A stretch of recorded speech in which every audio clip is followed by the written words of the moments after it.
आत्मा अति सूक्ष्म ज्योति बिंदु बेहद शक्तिशाली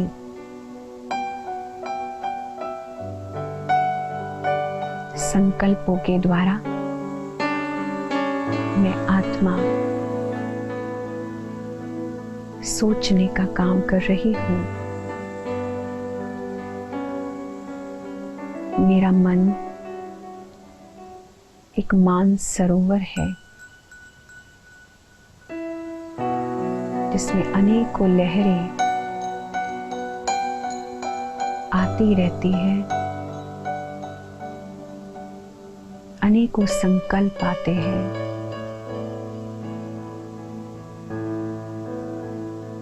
मैं आत्मा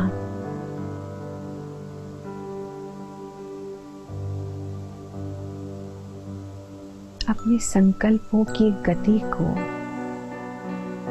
धीरे धीरे शांत करती जाती हूँ।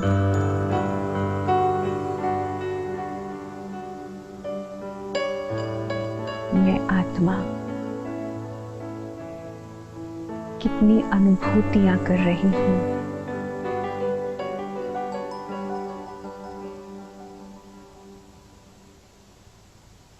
एकाग्रता की शक्ति को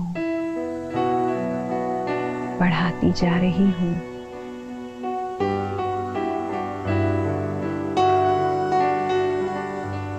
मुझ आत्मा का संबंध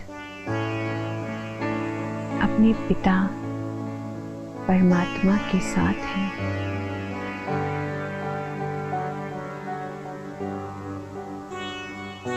इस शरीर को भूलकर इस आत्मा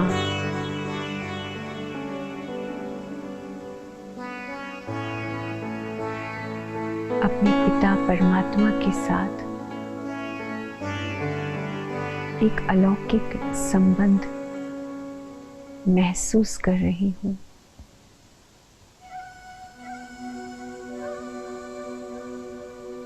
परमात्मा एक पावर हाउस की तरह अनेकों शक्तियां, अनेकों पावर्स मुझ आत्मा में भर रहे हैं।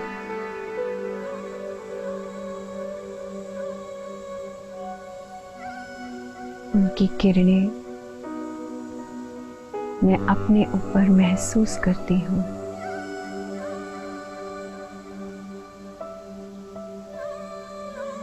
एक अलौकिक शांति और आनंद महसूस हो रहा है।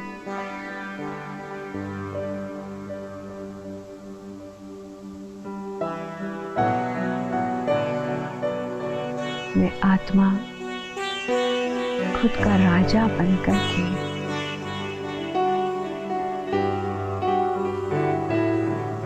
इस शरीर का भी राजा बनकर के अपनी इस राजधानी को चलाती हूँ।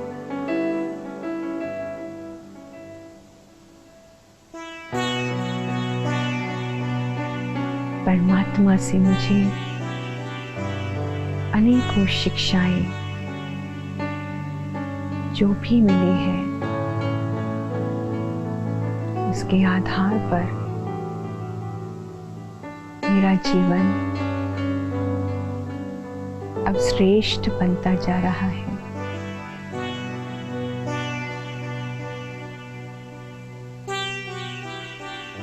मेरे व्यक्तित्व में नम्रता,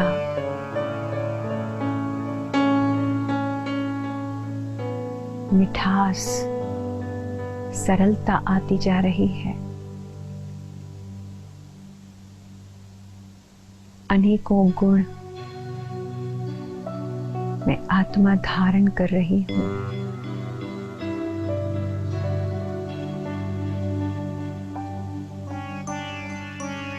इतनी अनुभूतियां अपने निजी जीवन में मैं डेली प्राप्त कर रही हूँ और हर कर्म में उन अनुभूतियों को अप्लाई कर रही हूँ।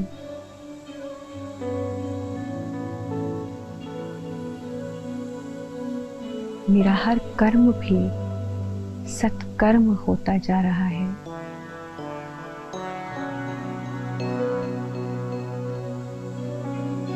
मैं आत्मा अपना श्रेष्ठ भाग्य बना रही हूँ।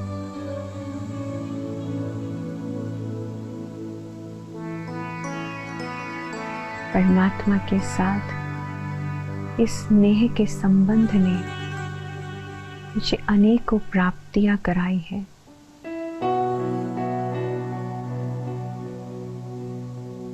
मन से उनकी याद जाती ही नहीं है।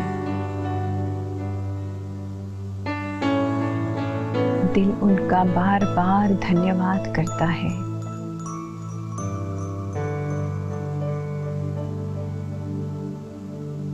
अब मैं एक राजयोगी बनकर अपना जीवन व्यतीत करती रहूंगी।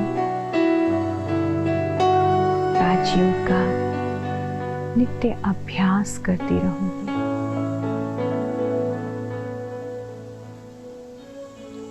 ओम शांति,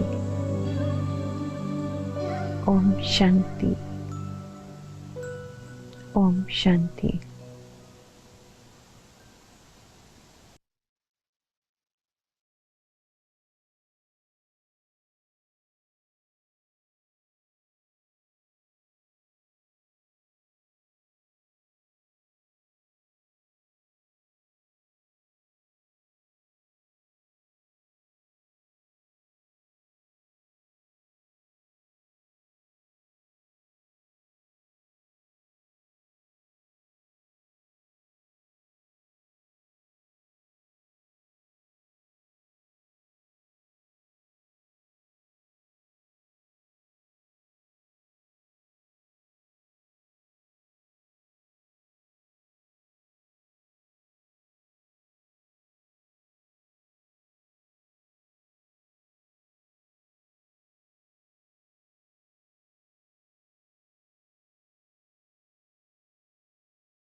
ओम शांति।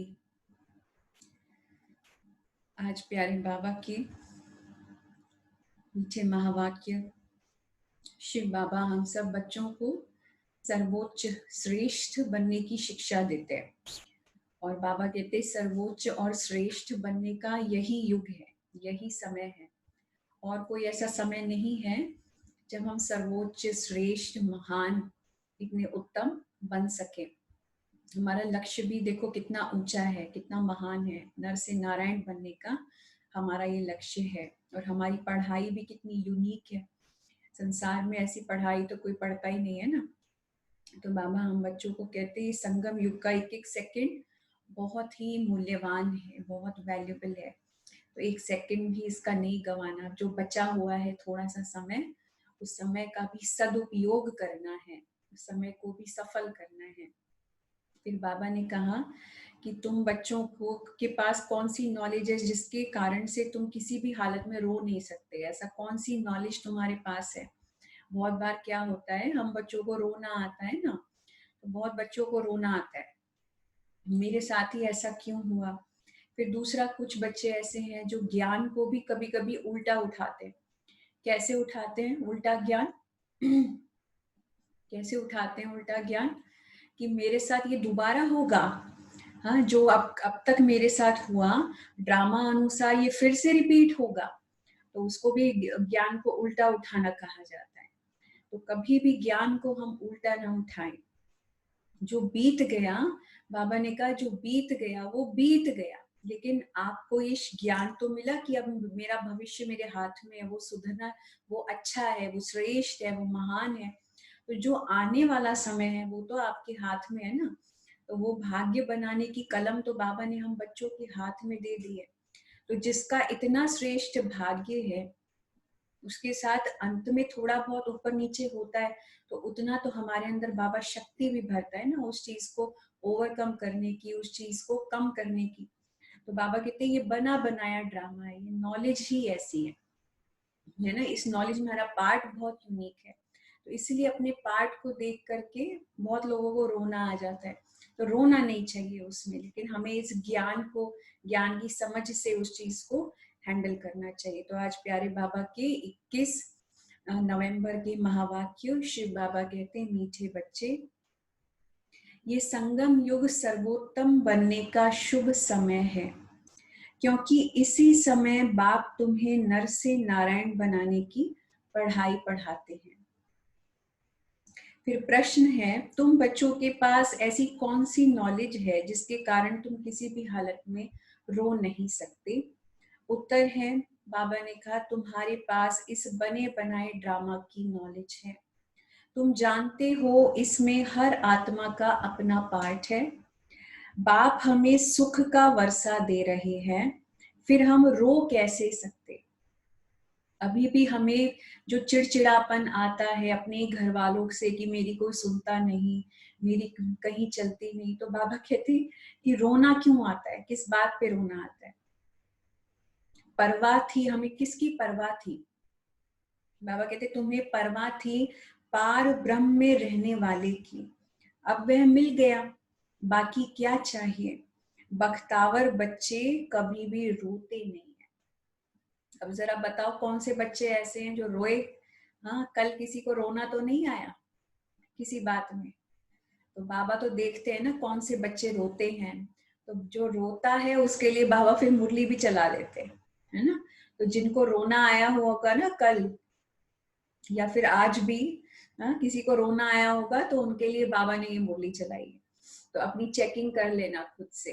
देखो बाबा आपको जैसे कहते हैं ना कि मनाते हैं ना, भगवान हम बच्चों को मना रहा है कि तुम्हें रोना नहीं आना चाहिए कभी भी। बहुत बार किसी को रोना आता था ना, तो बाबा कहता था कि तुम्हारा पिता मर गया है क्या, है ना। जैसे पति मर जाता है तो स्त्री रोती है ना, तो बाबा कहते हैं मैं मर गया हूँ क्या, मैं चला गया हूँ क्या, तो तुम्हें रोना क्यों आता है? हाँ, मैं हूं ना, तो फिर रोना किस बात का? तो बाबा हम बच्चों को कितना, देखो, अपने सिर आंखों पर बिठाते हैं, कितना कंधे पे बिठाते, हमें कितना लाड प्यार करते। तो रोना नहीं आना चाहिए कभी। तुम्हें जिसकी परवाह थी, भगवान की परवाह थी कि वो मिल जाए, तो वो मिल गया, बस अभी हमें क्या और बाकी चाहिए। तो ओम शांति। रूहानी बाप बैठ बच्चों को एक बात समझाते हैं, चित्रों में भी ऐसे लिखना है कि त्रिमूर्ति शिव बाबा बच्चों प्रति समझाते हैं। तो तुम भी किसको समझाते हो? तो तुम आत्मा कहेंगे, शिव बाबा ऐसे कहते हैं, यह बाप भी कहेंगे, बाबा तुमको समझाते हैं। यहाँ मनुष्य मनुष्य को नहीं समझाते हैं, लेकिन परमात्मा आत्माओं को समझाते हैं, या आत्मा आत्मा को समझाती है ना।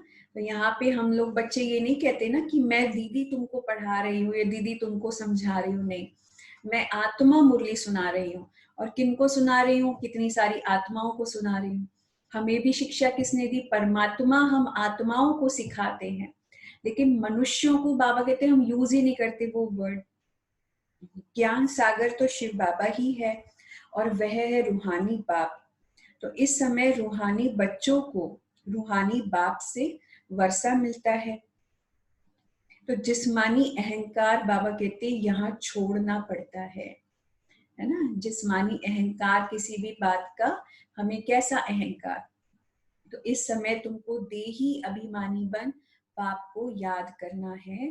कर्म भी भल करो, धंधा धोरी आदि भल चलाते रहो। बाकी जितना समय मिले अपने को आत्मा समझ बाप को याद करेंगे तो विकर्म विनाश होंगे। तो अगर हम बाबा को याद करते रहेंगे, धंधा करो, जो भी काम करते हो वो करो, अपने ऑफिस जाओ, है ना, टीचिंग करते हो तो टीचिंग करो, घर में रहते हो तो घर में रह करके घर का काम करते हुए, हर जो भी काम करते हो उसे करते हुए बाबा को याद करो, तो बाबा कहते तुम्हारे विकर्म विनाश होंगे। तुम जानते हो शिव बाबा इसमें आया हुआ है, वह सत्य है, चैतन्य है, सत्य चित्त आनंद स्वरूप कहते हैं ना, सत्य चित्त आनंद स्वरूप, जो सत्य है, चैतन्य है, और आनंद स्वरूप है, आनंद का सागर है। तो देखो कितना आनंद मिलता है बाबा की याद में, कितनी शक्ति मिलती है बाबा की याद में। उस आनंद में झूमो, उन लहरों में लहराओ, कितना मजा आता है उसमें। बाबा ने हमको, बाबा का साथ इतना मनोहारी है, इतना दिल को खुश करने वाला है कि संसार की कोई भी चीज, कोई व्यक्ति ले लो, आपको इतना सुख, इतनी शांति, इतना आनंद नहीं पहुंचा सकती जितना बाबा का साथ पहुंचाता है। इतना मन को आराम देने वाला, इतना रिलैक्स करने वाला संसार में कोई नहीं है, कोई भी नहीं है। एक एक सेकंड की भी बाबा की याद हमारे दिल को कितनी संतुष्टता से भरती है, दिल को कितना आराम पहुंचाती है।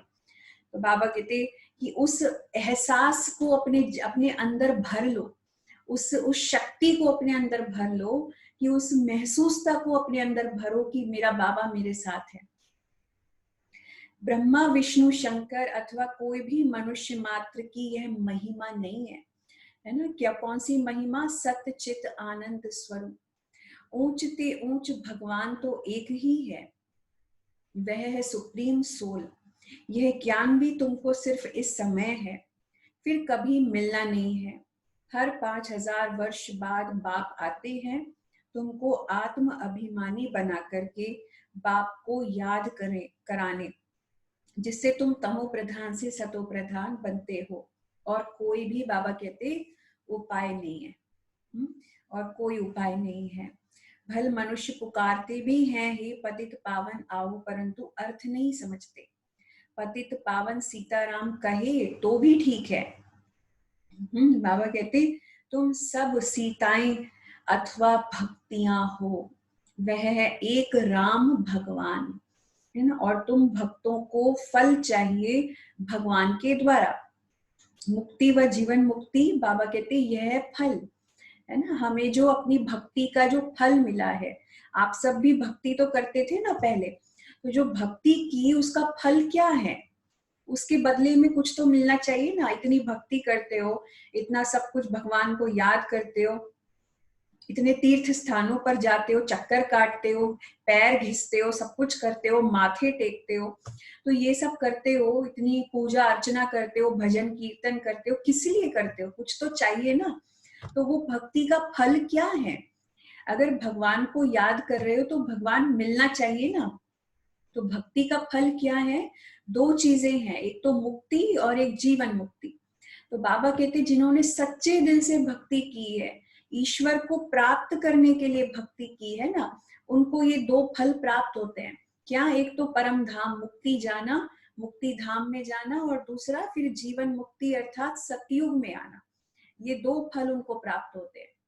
लेकिन जिन्होंने भक्ति की केवल धन प्राप्त करने के लिए, कुछ भोजन प्राप्त करने के लिए, बच्चा प्राप्त करने के लिए, अपनी इस सांसारिक चीजों को प्राप्त करने के लिए भक्ति की है, इच्छाओं को पूरी करने के लिए भक्ति की है, तो उनको तो वो इच्छाएं ही प्राप्त होती है और उनको केवल मुक्ति प्राप्त होती है। फिर वो आत्माएं जाकर के परम धाम में बैठ जाती हैं, वो सतयुग में नहीं आती। तो बाबा कहते भक्ति के भी देखो कितने सारे चरण हैं, और भक्ति भी किस किस लेवल की है। तो बाबा हम बच्चों को मुक्ति और जीवन मुक्ति ये दो फल देने के लिए आते हैं। तो मुक्ति जीवन मुक्ति का दाता तो वह एक ही बाप है। ड्रामा में ऊंचते ऊंच पार्ट वाले भी होते हैं, तो नीचे पार्ट वाले भी होते हैं। तो यह बेहद का ड्रामा है, इसको और कोई समझ ना सके। तुम इस समय तमो प्रधान कनिष्ठ से सतो प्रधान पुरुषोत्तम बन रहे हो। सतो प्रधान को ही सर्वोत्तम कहा जाता है। इस समय तुम सर्वोत्तम नहीं हो, बाप तुमको सर्वोत्तम बनाते हैं। यह ड्रामा का चक्र कैसे फिरता रहता है, इसको कोई भी नहीं जानते। कलयुग संगम युग फिर होता है, बाबा कहते सतयुग। पुरानी को नई कौन बनाएंगे? बाप बिगर तो कोई बना ना सके ना। बाबा कहते पुरानी दुनिया को नई दुनिया कौन बनाएंगे? तो भगवान के बिना ये काम और कौन कर सकता है? बाप ही तो संगम पर आकर के पढ़ाते हैं। बाप ना सतयुग में आते हैं और ना कलयुग में आते हैं। बाप कहते हैं मेरा पार्ट ही कौन सी दुनिया में है, इस दुनिया में, वो भी अंत में, कलयुग के अंत में ही मेरा पार्ट है। इसको संगम कहा जाता है। तो मेरा पार्ट ही संगम पर है, इसीलिए संगम युग कल्याणकारी युग कहा जाता है। इसीलिए तो संगम मशहूर है ना, नदियों का संगम मशहूर है, कितनी सारी चीजों का संगम जो है वो मशहूर होता है। तो बाबा कहते यह है ऑस्पिशियस, बहुत ऊंच शुभ समय, संगम युग। जबकि बाप आकर तुम बच्चों को नर से नारायण बनाते हैं। मनुष्य तो मनुष्य ही है, परंतु दैवी गुण वाले बन जाते हैं। उनको कहा जाता है आदि सनातन देवी देवता धर्म। बाप कहते हैं मैं ये धर्म स्थापन करता हूँ, इसके लिए पवित्र जरूर बनना पड़ेगा। तो शिव बाबा ने आकर के जिस देवी देवता धर्म की स्थापना बाबा कर रहे हैं, उसकी सबसे पहली जो क्राइटेरिया है, सबसे पहली एलिजिबिलिटी क्या है ना, वो क्या है कि पवित्रता जरूर चाहिए। बिना पवित्र बने हम सतयुग में जा ही नहीं सकते। तो बाबा ने कहा पवित्र तो बनना पड़ेगा, वरना कैसे जाओगे वहां। तो क्या फायदा, अगर पतित ही रहे तो बाबा कहते क्या फायदा हुआ। तो पतित पावन तो एक ही बाप है, बाकी सब है कौन, बाकी सब बाबा कहते भक्तियां हैं, ब्राइड्स हैं। तो सब आत्माएं क्या हो गई, भक्तियां, है ना। और हम सब भक्तियों का एक बाप शिव बाबा, और हम सब ब्राइड्स हो गई। आत्माओं को ब्राइड्स भी बाबा कहते, दुल्हन है। और हम सब दुल्हनों का, हम सब ब्राइड्स का एक ब्राइड ग्रूम कौन है, एक दूल्हा कौन है, वो भी शिव बाबा है। तो पतित पावन सीताराम कहना भी ठीक है, परंतु पिछाड़ी में जो फिर रघुपति राघव राजा राम कह देते हैं, बाबा कहते हैं वह रॉन्ग हो जाता है। मनुष्य बिगर अर्थ जो आता है सो बोलते रहते हैं, धुन लगाते रहते हैं। तुम जानते हो कि चंद्रवंशी धर्म भी अब स्थापन हो रहा है। चंद्रवंशी धर्म कौन सा है, श्री राम और श्री सीता का राज्य है ना, क्षत्रिय धर्म। तो वो भी त्रेता युग में कौन स्थापन करेगा, कोई भी नहीं आता है। तो वो भी तो अभी स्थापन हो रहा है ना। तो इस समय 2-3 धर्मों की स्थापना बाबा ने एक साथ की है। एक तो ब्राह्मण धर्म की बाबा ने स्थापना की, दूसरा आदि सनातन देवी देवता धर्म की बाबा ने स्थापना की, और तीसरा फिर क्षत्रिय धर्म, जिसको चंद्रवंशी घराना भी कहते हैं। तो चंद्रवंशी धर्म की भी बाबा ने अभी स्थापना की। तो बाप आकर ब्राह्मण कुल स्थापन करते हैं। इनको डायनेस्टी नहीं कहेंगे, यह परिवार है। यहाँ ना तुम पांडवों की ना कौरवों की राजाई है ना। अभी जो समय चल रहा है, ये जो समय है, ये तो महाभारत युद्ध का समय है ना, महाभारत काल चल रहा है ये। तो ये काल में राजाई दोनों के पास ही नहीं थी, ना तो कौरवों के पास थी ना पांडवों के पास थी। तो बाबा कहते हैं ये समय कौन सा है, गीता के ज्ञान का समय है। तो गीता जिसने पढ़ी होगी उनको यह बातें जल्दी समझ में आएंगी। यह भी है गीता। कौन सुनाते हैं, भगवान सुनाते हैं। तो तुम बच्चों को पहले पहले तो यह समझानी देनी है कि गीता का भगवान कौन है। वह कहते हैं कृष्ण भगवानुवाच। अब कृष्ण तो होगा सतयुग में, उनमें जो आत्मा है वह तो अविनाशी है, शरीर का ही नाम बदलता है। आत्मा का कभी बाबा कहते नाम नहीं बदलता। श्री कृष्ण की आत्मा का शरीर सतयुग में ही होता है, नंबर 1 में वही जाता है। लक्ष्मी नारायण नंबर फिर है सेकंड थर्ड, है बाबा कहते हैं लक्ष्मी नारायण है नंबर 1, और उसके बाद क्या होता है, उनकी जनरेशन आगे बढ़ती चली जाती है। फिर सेकंड फिर थर्ड भी लक्ष्मी नारायण जो है टाइटल है, लेकिन आत्माएं तो चेंज हो जाती है। तो बाबा कहते तो उनके मार्क्स भी इतने कम होंगे। यह माला बनती है ना, तो बाप ने समझाया है रुंड माला भी होती है और रुद्र माला भी होती है। समझे, रुंड माला कौन सी है, विष्णु की माला, वैजंती माला। तो विष्णु की माला को रुंड माला भी कहा जाता है। तो रुंड माला तो बन रही है ना, तो बाबा कहते वो होगी सतयुग में। और रुद्र माला कौन सी है, रुद्र माला अर्थात शिव बाबा की माला, तो शिव बाबा की माला इस समय होती है और रुंड माला होती है सतयुग में। विष्णु के गले में रुंड माला दिखाते हैं। तुम बच्चे विष्णुपुरी के मालिक बनते हो नंबरवार, है ना। सब एक साथ नहीं है, बाबा कहते सब नंबरवार हैं। तो तुम जैसे विष्णु के गले का हार बनते हो, पहले पहले शिव के गले का हार बनते हो। उनको रुद्र माला कहा जाता है, जो जपते हैं। माला पूजी नहीं जाती, सिमरी जाती है ना। माला को सिमर सिमर याद करते हैं ना, माला का एक एक दाना जो है उसको टर्न करते रहते हैं और सिमरते रहते हैं अंदर में। तो बाबा कहते तुम सबसे पहले तो शिव की माला का हार बनते हो, उसके बाद फिर रुंड माला का दाना बनते हो। तो माला का दाना तो वही बनते हैं जो विष्णुपुरी की राजधानी में नंबरवार आते हैं। माला में सबसे पहले होता है फूल और फिर युगल दाना। तो प्रवृत्ति मार्ग है ना। तो बाबा कहते देखो सबसे ऊपर जो माला अगर आपने देखी हो तो सबसे ऊपर एक लाल फूल होता है और लाल फूल के बाद 2 दाने होते हैं, तो वो युगल है, मतलब एक कपल है। और उसके बाद बाकी सारे मोती होते हैं, बाकी सारे दाने होते हैं। तो वो जो फूल है वो कौन है? वो शिव बाबा है, जिसने इन सबको वो शक्तियां प्रदान की, इनको ऐसा बनाया, माला का मणका बनाया। तो वो सबसे ऊपर है। फिर उसके बाद युगल है। युगल कौन है? ब्रह्मा और सरस्वती। तो और उसके बाद बाकी सब बच्चे हैं। तो बाबा कहते हैं प्रवृत्ति मार्ग शुरू होता है ब्रह्मा सरस्वती और बच्चों से। तो यही फिर देवता बनते हैं। लक्ष्मी नारायण है फर्स्ट, ऊपर में है फूल शिव बाबा। तो माला फेर फेर कर पिछाड़ी में फूल को माथा टेकते हैं। तो ऐसे माला फेरते रहेंगे और फिर बाद में फूल को ऐसे माथे से लगाते हैं। तो शिव बाबा फूल है जो पुनर्जन्म में नहीं आते हैं। बाबा कहते वो तो इनमें प्रवेश करते हैं, वही तुमको समझाते हैं। इनकी आत्मा तो अपनी है, वह अपना शरीर निर्वाह करती है। उनका काम है सिर्फ ज्ञान देना। शिव बाबा का क्या काम है? सिर्फ ज्ञान देना। जैसे कोई की स्त्री व बाप आदि मरता है तो उनकी आत्मा को ब्राह्मण के तन में बुलाते हैं। आगे आती थी, अब वह कोई शरीर छोड़कर तो नहीं आती है। यह ड्रामा में पहले से ही नोंद है। यह सब है भक्ति मार्ग।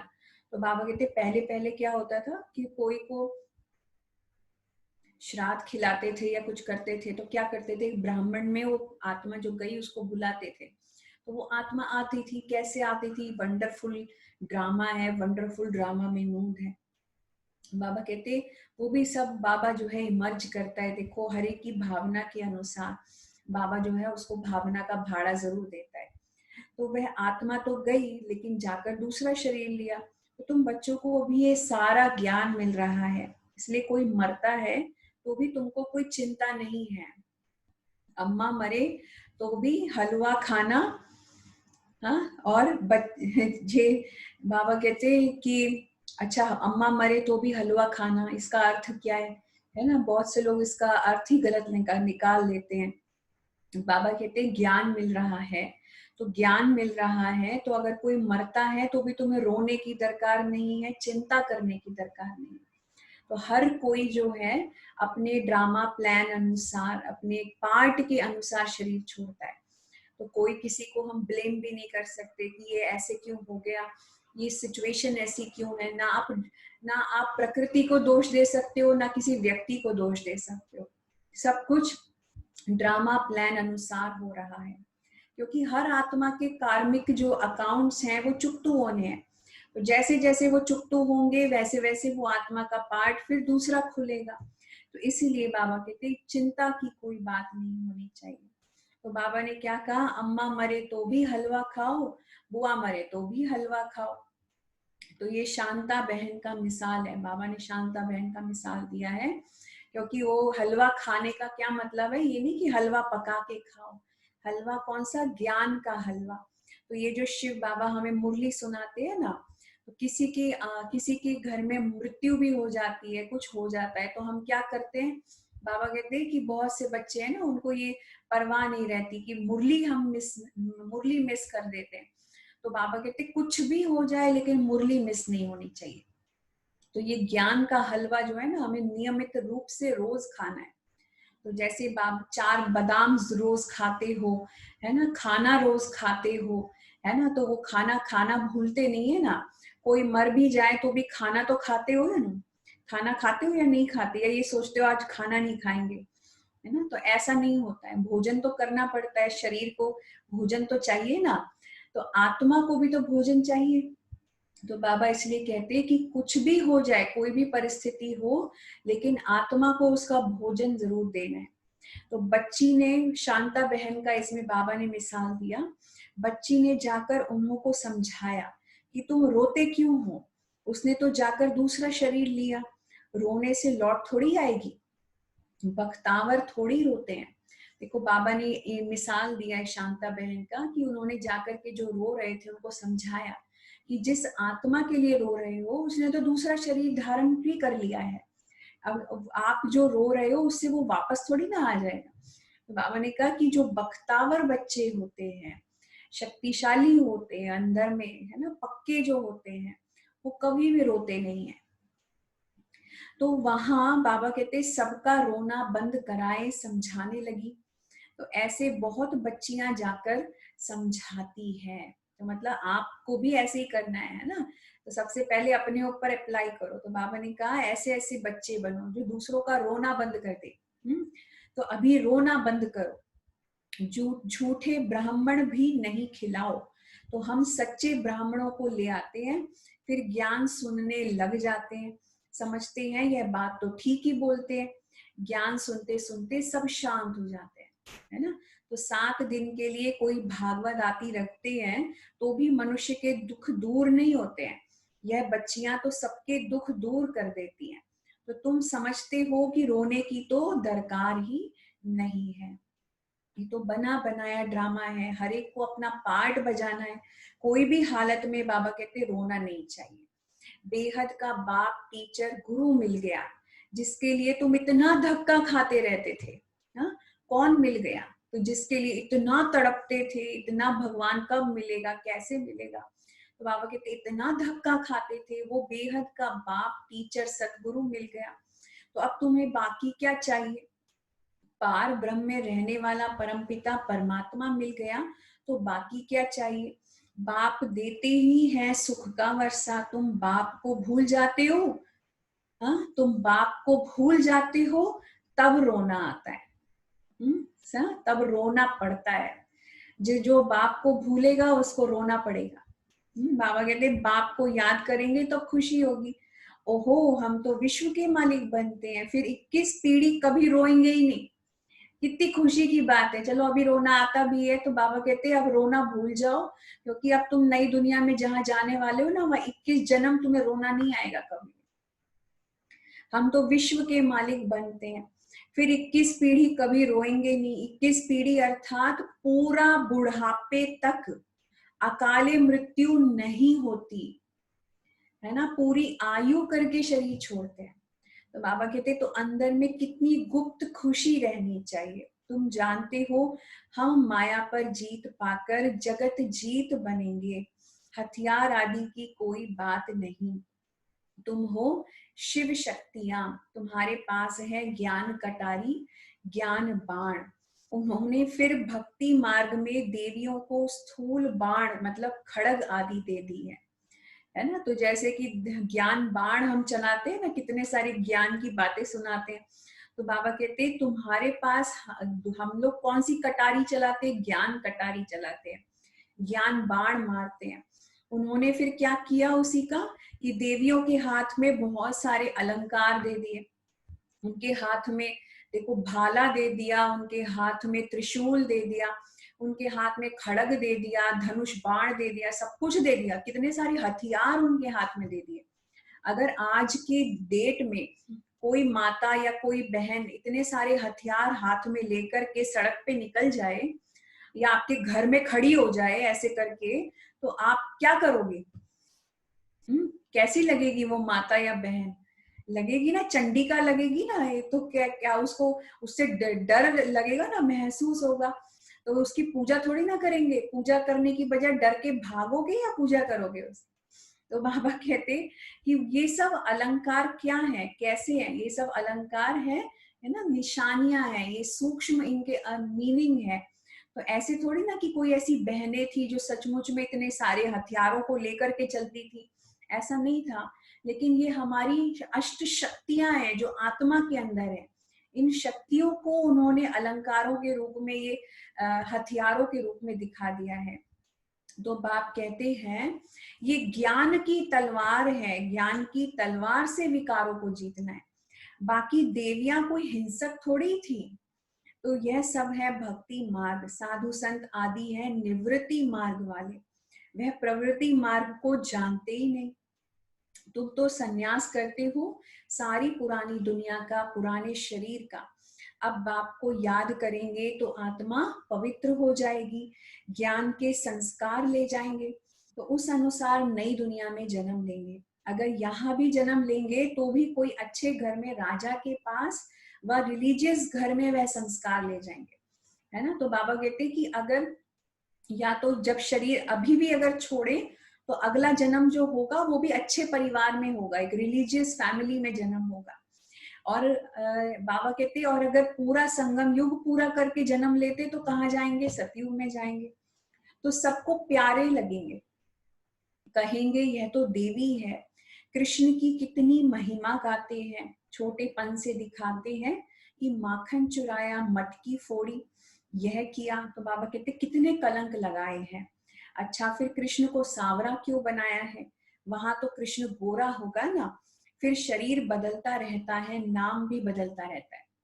तो संसार में तो श्री कृष्ण को क्या कर दिया है, काला दिखा दिया है, मटकी फोड़ी दिखाया, और क्या दिखाया, गोपियों को तंग भी करता है, उनके कपड़े भी चुरा लेता है ना। तो उनकी मटकियां फोड़ के मक्खन चुरा करके खाता है, चोर भी दिखा दिया उसको। तो बाबा कहते हैं कि उसके घर में कोई मक्खन की कमी है क्या कि जो बाहर जाकर के मक्खन चुराएगा। तो कितनी सारी बातें, कितने सारे इल्जाम हमने श्री कृष्ण के ऊपर डाल दिए हैं। तो बाबा ने कहा श्री कृष्ण है क्या, श्री कृष्ण कौन थे, कोई भी जानता ही नहीं है। फिर बाबा कहते वहां पर सांप आदि होते ही नहीं जो उनको काला बना दे। उसमें क्या दिखाया कि सांप ने के साथ लड़ाई की ना श्री कृष्ण ने, तो उसके जहर से श्री कृष्ण काले हो गए। तो बाबा कहते वहां पर कोई सांप थोड़ी ना होता है सतयुग में जो उसको काला कर देगा। तो यहाँ तो जहर चढ़ जाता है तो काला हो जाता है, वहां तो बाबा कहते ऐसी कोई बात हो ही ना सके। तो तुम अब दैवी संप्रदाय बनने वाले हो, इस ब्राह्मण संप्रदाय का किसको भी पता नहीं है। पहले पहले बाप ब्रह्मा द्वारा ब्राह्मणों को अडॉप्ट करते हैं, प्रजापिता है तो उनकी प्रजा भी तो ढेर की ढेर है। तो ब्रह्मा की बेटी सरस्वती कहते हैं ना, स्त्री तो है नहीं। बाबा कहते ब्रह्मा की स्त्री नहीं है सरस्वती, ब्रह्मा की पत्नी नहीं है सरस्वती। सरस्वती कौन है, ब्रह्मा की बेटी है, यह किसको भी पता नहीं है। प्रजापिता ब्रह्मा की तो है ही, बाबा कहते मुख वंशावली, स्त्री की बात ही नहीं। इनमें बाप प्रवेश कर कहते हैं तुम हमारे बच्चे हो, मैंने इनका नाम ब्रह्मा रखा है। तो जो भी बच्चे बने सबके नाम बदली किए हैं, बाबा ने सभी के नाम बदली किए हैं ना, बहुत सारे बच्चों के बाबा ने नाम बदली किए। तो तुम बच्चे अभी माया पर जीत पाते हो, इसको कहा ही जाता है हार और जीत का खेल। बाप कितना सस्ता सौदा कराते हैं, फिर भी माया हरा देती है तो भाग जाते हैं। 5 विकारों रूपी माया हराती है, जिनमें 5 विकार हैं उनको ही क्या कहते हैं, आसुरी संप्रदाय कहा जाता है। बाबा कहते मंदिरों में देवियों के आगे भी जाकर महिमा गाते हैं, आप सर्वगुण संपन्न 16 कला संपूर्ण, है ना, और मुझ निर्गुण हारे में कोई गुण नाही, ऐसे करते रहते हैं ना। तो बाबा कहते बाप तुम बच्चों को समझाते हैं कि तुम ही पूज्य देवता थे, फिर 63 जन्म तुम पुजारी बने और अब फिर से तुम्हें पूज्य बनते हो। तो बाप तुम्हें पूज्य बनाते हैं, रावण हमको क्या बना देता है, पुजारी बना देता है। तो ये बातें कोई शास्त्रों में नहीं है, तो बाप कोई शास्त्र थोड़ी ही पढ़ा रहे हैं। बाबा कहते हैं बाप कोई शास्त्र बैठ करके थोड़ी ना पढ़ाएंगे, और बाप को खुद ही नहीं पढ़े हुए शास्त्र। वह तो ज्ञान का सागर है, वर्ल्ड ऑलमाइटी अथॉरिटी है। तो ऑलमाइटी यानी सर्वशक्तिमान। बाप कहते हैं सभी वेदों शास्त्रों आदि को जानता हूँ, मैं जानता हूँ कि उनमें क्या लिखा है। यह सब भक्ति मार्ग की सामग्री है, मैं इन सब बातों को जानता हूँ। द्वापर से ही तुम पुजारी बनते हो, सतयुग त्रेता में तो तुम पूजा करते नहीं हो, वहां पूजा होती नहीं है। तो वहां तो खुद ही पूज्य घराना है, फिर होता है द्वापर युग से पुजारी घराना। तो इस समय सब पुजारी हैं। यह बातें कोई को मालूम नहीं है, बाप ही आकर 84 जन्मों की कहानी बताते हैं।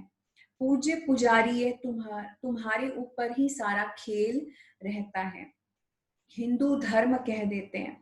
तो वास्तव में बाबा कहते हैं वास्तव में तो भारत में आदि सनातन देवी देवता धर्म था, ना कि हिंदू। तो कितनी बातें समझानी पड़ती है। यह पढ़ाई बाबा कहते हैं भी सेकंड की, फिर भी कितना समय लग जाता है। कहते हैं सागर को स्याही बनाओ, सारा जंगल कलम बनाओ, तो भी पूरा हो ना सके। है ना, कितना ज्ञान है। जितना ज्ञान बाबा कहते कि सारे जंगल को अगर है ना कलम बना लो, सारे सागर को स्याही बनाओ, तो भी ये ज्ञान पूरा नहीं हो। अंत तक तुमको ज्ञान सुनाता रहूंगा, ये बाबा का प्रॉमिस है, अंत तक तुम्हें ज्ञान सुनाता रहूंगा। तुम इनका किताब कितना बनाएंगे। शुरू में भी बाबा सवेरे सवेरे उठकर लिखते थे, फिर मम्मा सुनाती थी, तब से लेकर बाबा कहते छपता ही रहता है, छपता ही आता है। तो कितने कागज खल्लास हुए होंगे। गीता तो एक की ही बाबा कहते इतनी छोटी है, गीता का तो लॉकेट भी बनाते हैं। गीता का बहुत प्रभाव है, परंतु गीता ज्ञानदाता को भूल गए। है ना, बाबा कहते गीता में तो सिर्फ 18 ही अध्याय हैं, केवल 18 चैप्टर्स हैं, लेकिन भगवान ने हमको कितने चैप्टर्स पढ़ाए हैं, कितनी बातें बताई हैं। केवल 18 अध्याय नहीं पढ़ाए, अनेकों बाबा ने अध्याय, अनेकों चैप्टर्स हमें पढ़ाए। तो गीता तो बहुत छोटी है, भगवान के ज्ञान के अनुसार ज्ञान इतना विस्तार है, इतना विशाल है। अच्छा, मीठे मीठे सिखी लदे बच्चों प्रति माता पिता बाप दादा का याद प्यार और गुड मॉर्निंग। रूहानी बाप की रूहानी बच्चों को नमस्ते। हम रूहानी बच्चों की रूहानी माता पिता बाप दादा को याद प्यार, गुड मॉर्निंग और नमस्ते। धारणा के लिए मुख्य सार, पहला पॉइंट है ज्ञान तलवार से विकारों को जीतना है, ज्ञान के संस्कार भरने हैं, पुरानी दुनिया और पुराने शरीर का संन्यास करना है। फिर दूसरा पॉइंट है भाग्यवान बनने की खुशी में रहना है, किसी भी बात की चिंता नहीं करनी है। कोई शरीर भी छोड़ देता है तो भी बाबा कहते दुख के आंसू नहीं बहाने हैं, दुख के आंसू नहीं बहाओ, खुशी के आंसू बहाओ। है ना, खुशी में कभी कभी आंसू निकल आते हैं ना, इतनी खुशी होती है। तो बाबा कहते दुख में आंसू मत बहाओ। अच्छा, आज का वरदान है ताज और तख्त को सदा कायम रखने वाले निरंतर स्वतः योगी भव। ताज और तख्त को सदा कायम रखने वाले निरंतर स्वतः योगी भव। कौन सा ताज और कौन सा तख्त? कौन सा ताज है? भविष्य का राज, जो ताज हमें मिलेगा, है ना, और जो तख्त हमें मिलेगा, जो गद्दी हमें मिलेगी, तो उसको कायम। दुनिया में लोग गद्दी के पीछे और ताज के पीछे घूमते हैं ना, पोजीशन, पोस्ट एंड पोजीशन, दो चीजें हैं। सीट चाहिए सबको, तो हम भी तो सीट के पीछे है या नहीं है? लेकिन कौन सी सीट? यहाँ इस दुनिया की सीट नहीं चाहिए। इस दुनिया की सीट पे तो कांटे लगे हुए हैं, तो उस पे बैठने वाला भी सुख से नहीं रह सकता, दुख ही दुख है उसके जीवन में।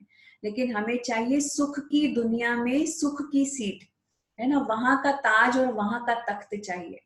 तो हम बच्चे, बाबा कहते वर्तमान समय बाप के द्वारा सभी बच्चों को ताज और तख्त मिलता है। तो अभी का ये ताज व तख्त अनेक जन्मों के लिए ताज तख्त प्राप्त कराता है। विश्व कल्याण की जिम्मेवारी का ताज और बाप दादा का दिल तख्त सदा कायम रहे तो निरंतर स्वतः योगी बन जाएंगे। तो बाबा ने अभी भी हमें ताज और तख्त दिया है।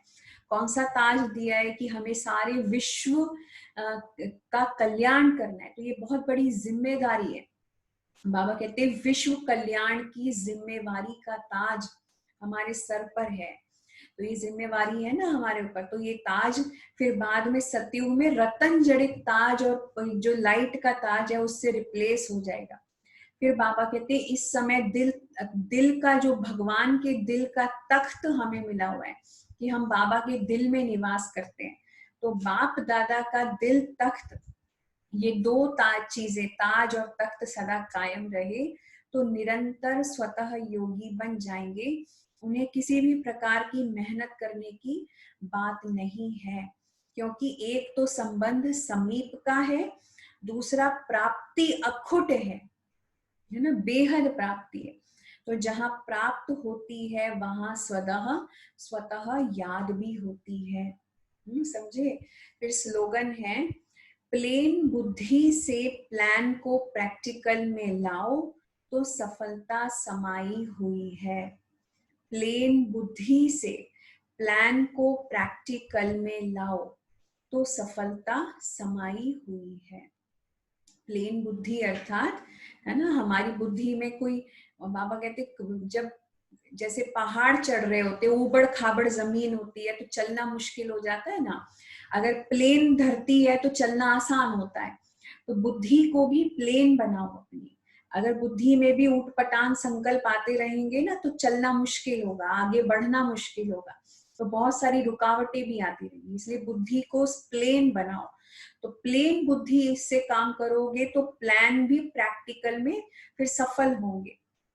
ठीक है। अगर ऊटपटांग संकल्प आते रहेंगे, कभी तो निराश हो जाएंगे, कभी बहुत उमंग उत्साह में आ जाएंगे, कभी तरकीबें लगाएंगे, अलग अलग तरीके की बहाने देंगे। तो बाबा कहते हैं बुद्धि में अगर ऐसी रुकावटें होंगी तो फिर सफलता प्राप्त नहीं होगी। इसलिए प्लेन बुद्धि से प्लान को प्रैक्टिकल में लाओ। Okay, thank you. ओम शांति।